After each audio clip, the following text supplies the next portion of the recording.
Duh, mobilnya kencer ya Allah. Astagfirullahaladzim. Ya Allah, Itu mobilnya siapa ya kiranya? takut. Duh, mas.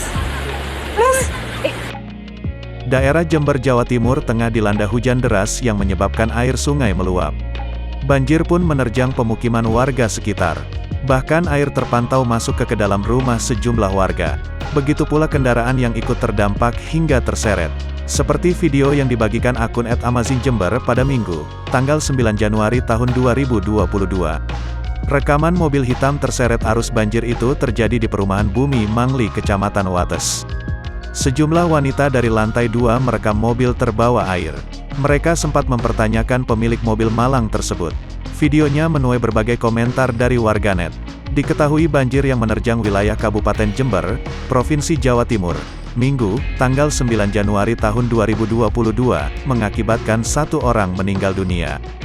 BPBD Kabupaten Jember dan berbagai unsur terkait saat ini melakukan penanganan darurat di wilayah terdampak.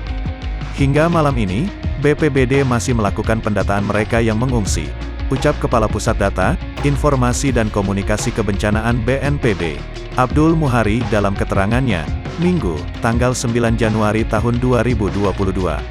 Saat terjadi banjir, tim gabungan membantu warga evakuasi ke tempat yang aman, sedangkan populasi terdampak tercatat 150 kakak. Laporan yang diterima Pusdalops BNPB menyebutkan masih ada 1 orang yang dinyatakan hilang akibat banjir tersebut.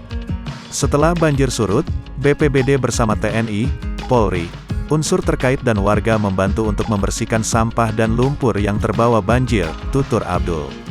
Selain berdampak pada warga, banjir juga mengakibatkan bangunan seperti rumah warga dan sejumlah fasilitas umum, FASUM, terendam air.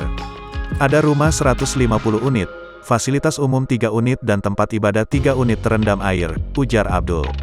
Wilayah terdampak berada pada beberapa desa dan kelurahan di 3 kecamatan, yaitu Kelurahan Kaliwates, Sempusari dan Mangli di Kecamatan Kaliwates, Desa Rambi Puji di Kecamatan Rambi Puji dan Desa Kemiri di Kecamatan Panti.